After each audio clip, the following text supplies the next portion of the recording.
Have you ever laid in bed, staring at the ceiling, dreaming about how you are going to build something massive, a business, a career, a completely different life?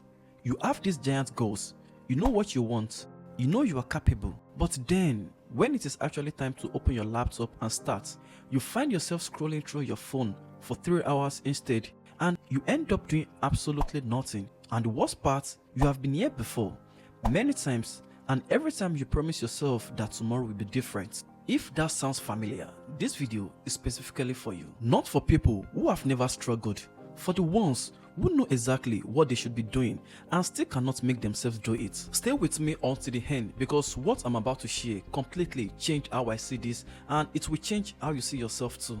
Before we get into it, I want to ask you something genuinely. How long have you been living with this feeling, the gap between who you know you could be and what you actually do every day?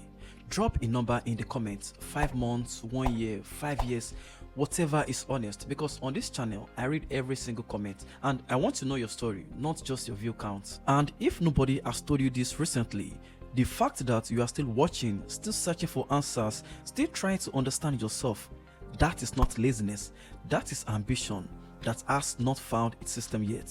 Now let me show you the system. Let's start with the phrase ambitious but lazy. According to psychology, this is actually a defensive label we give ourselves to protect our egos.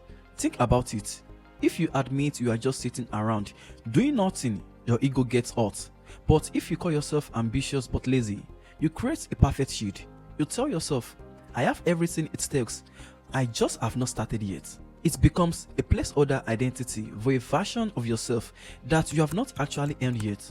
But then again, why is starting so physically hard? The answer lies in a psychological strategy called Self Handicapping, first discovered by social psychologists Edward Jones and Stephen Berglas in 1978. Self Handicapping is an involuntary survival trick your mind plays to protect your self-esteem.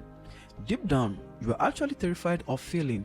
You worry that if you put in 100% of your effort and still fail, it means you are not actually as smart or talented as you think you are. So to protect your ego, your brain subconsciously creates an obstacle.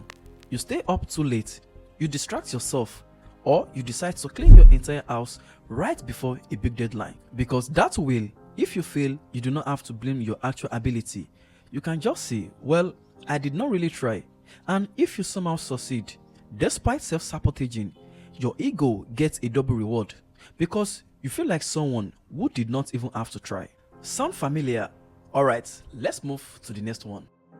For years, we have been told that procrastination is a time management problem.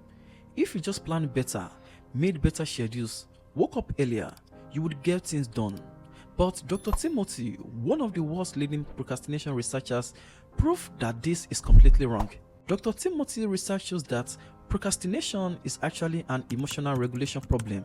He calls it giving in to feel good. Now, take for example, when you look at a big ambitious goal, your brain does not just see a to-do list. It feels negative emotions, anxiety, self-doubt, boredom, fear of failure, and because your brain is naturally designed to seek immediate comfort, it wants to escape those bad feelings right now. So, to protect your mood, you do something that makes you feel good instantly, like checking social media or watching videos. By putting off the tasks, you successfully put off those negative emotions.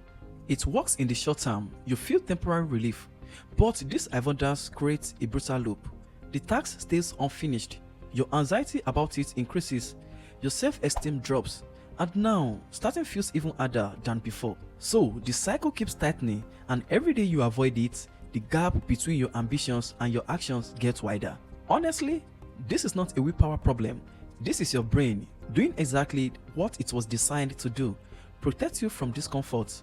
The problem is, it is protecting you from the very thing you need most. But what about those times when you genuinely want to work? You are not even in a bad mood, but your brain physically feels frozen. You are sitting at your desk, the laptop is open, the task is right there, and you just cannot start. This is not laziness either. This is what behavioral scientists call task paralysis. To start any task, your brain needs a chemical called dopamine to act as the ignition key. Dopamine is not just the pleasure chemical, it is the motivation chemical. It is what your brain uses to say, yes, this is what's moving toward.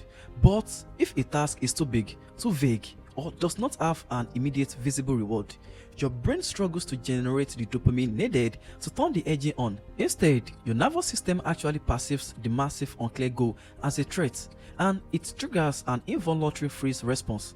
So you get stuck in what researchers call productive distractions. Instead of writing your business proposal, you suddenly feel an intense urge to wash the dishes, organize your bookshelf, rearrange your desk. You are working hard, but on completely the wrong things. Your brain is choosing easy, predictable tasks because the main task feels too overwhelming to even begin. Quick pause here. I want to ask you something and I want an honest response. Has this happened to you this week? Drop your answer in the comments right now. I read every single one. Now, how do we actually fix this? 3 scientific strategies that actually work. First, implementation intentions. This concept was developed by psychologist Peter, and it is one of the most proven strategies in behavioral science. Instead of saying a vague goal like, I will work on my business tomorrow, you use a specific if-then formula. You say, if it is 9 a.m., then I will open my laptop and write one sentence. That is it. One sentence, not a chapter, not a business plan. One sentence. This removes the decision-making friction and gives your brain an automatic trigger. You are not deciding whether to start. You are just following a pre-made instruction. Second, the 5-minute rule. Commit to working on your task for just 5 minutes. Tell yourself you are allowed to stop after 5 minutes if you want to. The reason this works is because your brain's resistance to starting is almost always bigger than its resistance to continuing. Once you break that initial friction, your brain builds momentum naturally and you will want to keep going. Most of the time, 5 minutes turns into 50. Third, the daily brain dump. Every morning, write down every task, worry, random idea, and unfinished thoughts swirling in your head onto a physical piece of paper. Your working memory is extremely limited. Holding onto unfinished thoughts burns enormous background energy that should be going toward actually doing the work. Writing it down tells your brain, this is safe, you can let it go, freeing up the mental space you need to focus. Being ambitious but lazy is not a character flaw. It means your brain has big dreams but has never been given the right system to make starting feel safe. You were never lazy, you were just operating without the right tools. Now you have them. If this video helped you understand yourself a little better, do well to hit the subscribe button and turn on notifications, because on this channel I break down the psychology behind the things you experience every day, explain simply and honest, and trust me, you will never be disappointed. I am Dami, and before you go, if you enjoyed this, you will love my other videos on this channel. I have already broken down why you are always tired and what drinking water actually does to your brain. Go check them out. I promise you will never regret it.